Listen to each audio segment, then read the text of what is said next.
board, the Bank of Industry continues to support the industry in ensuring that it competes favorably in the global market. Why not be like Jadi Oshiberu by taking that bold step today? She's indeed an embodiment of the can-do spirit of the Nigerian youth. It is on this note that we'll conclude this week's edition of the program. It's good evening and have yourself an enterprising week. I am Hadiza Oyewumi. Bye for now.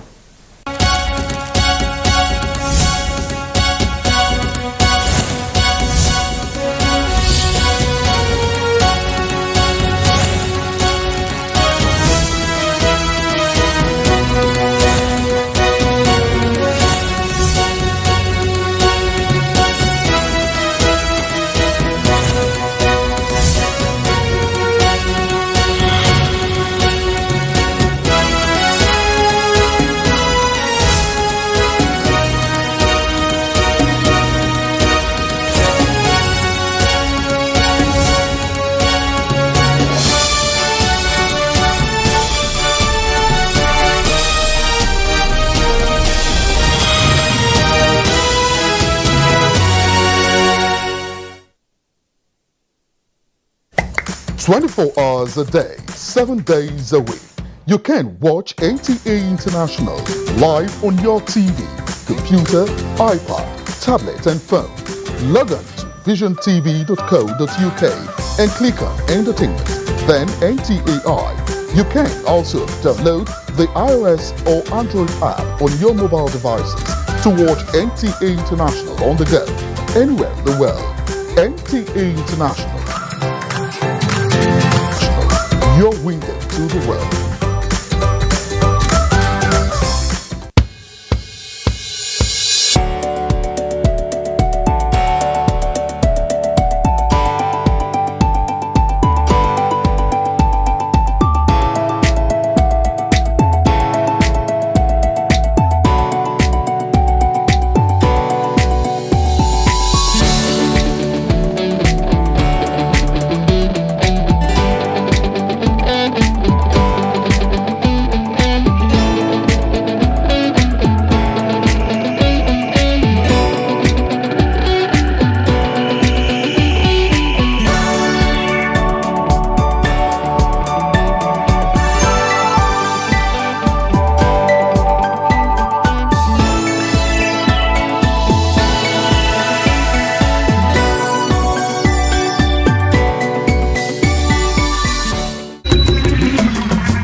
The program is Customs Duty. I am Eunice Johnson and I welcome you.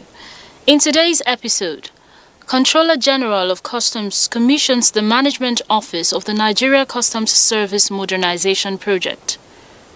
Plus, as 10-day IMF facilitated training on Africa Continental Free Trade Area Agreement AFCFTA Rules of Origin ends, participants pledge application of knowledge gained for successful implementation of the Continental Trade Agreement.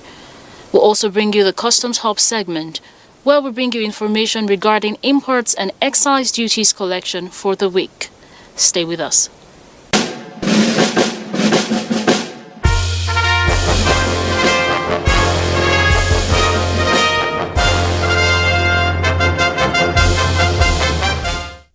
The Comptroller General of Customs, Colonel Hamid Ali Retired, CFR, commissions the Management Office of the Nigeria Customs Service Modernization Project. He, along with other management officers of the service and invited guests, move into the interior of the edifice, admiring the state-of-the-art equipment therein. In her welcome address, Assistant Comptroller General, in charge of ICT and Modernization, reveals that, while modernization has been part of the Nigerian Customs Service and a continuous process, it never had it this good. Throughout its history, the Nigerian Customs Service has been in a near constant state of renewal through various modernization policies and plans respectively, and the service has been evolving in arithmetic progression. But now, the management, with the will of the federal government, has decided for an evolution in geometric progression. Modernization in itself is inevitable, and the service is in the process of full modernization with its concessionaire, Trade Modernization Project Limited. On today's event, the service, in conjunction with Trade Modernization Project Limited, is unveiling the Project Management Office of the Trade Modernization Project, which will be the bedrock of the modernization of the service. The Chairman Trade Modernization Project Limited summarizes the significance of the modernization project to the nation. The Nigerian Customs Service partnered with Trade Modernization Project Limited under a public-private partnership arrangement to deliver the best-in-class technology for full automation of Nigerian Customs Service processes to align with its peers around the world. The project will result in efficiency in Nigerian Customs Service delivery. Under the terms of the concession agreement, Trade Modernization Project will invest a total of $3.2 billion over a 20-year period, which will generate more than $200 billion in revenue for the federal government.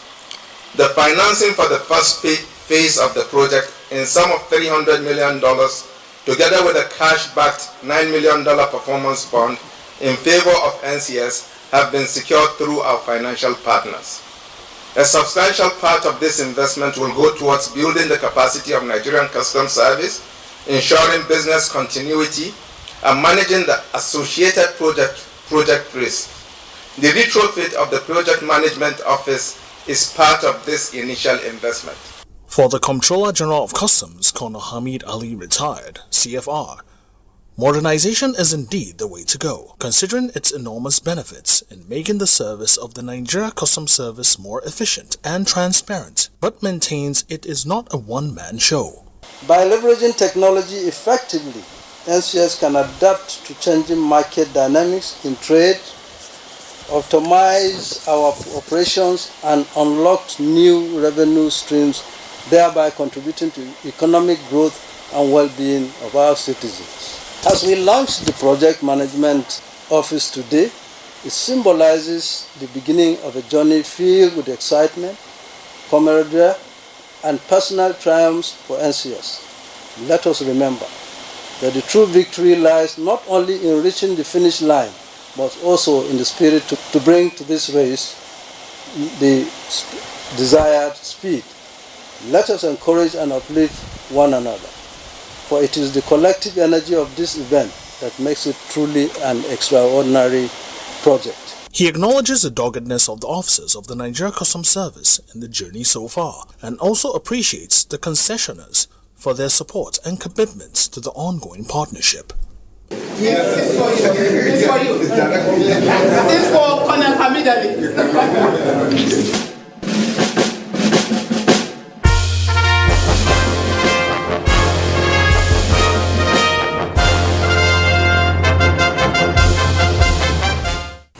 We have learned a lot from the 2 weeks period we have received here. I want to thank the IMF who accepted the Nigerian government invitation to come and give us training on this very important topic.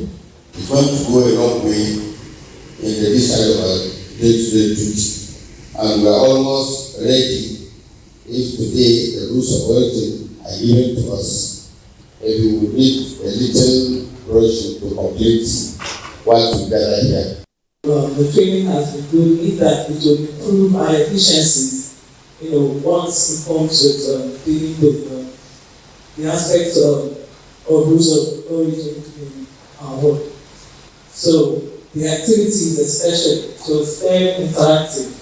It wasn't just a talk session or theoretical. We had practical sessions. These are testimonies from participants on the benefits derived from the 10-day training on the rules of origin as it affects the successful implementation of Africa Continental Free Trade Area Agreement, AfTA, as facilitated by officials from International Monetary Fund, IMF, as the training workshop comes to an end. More testimonies as well as assurance of judicious use of the knowledge gained from the training sessions.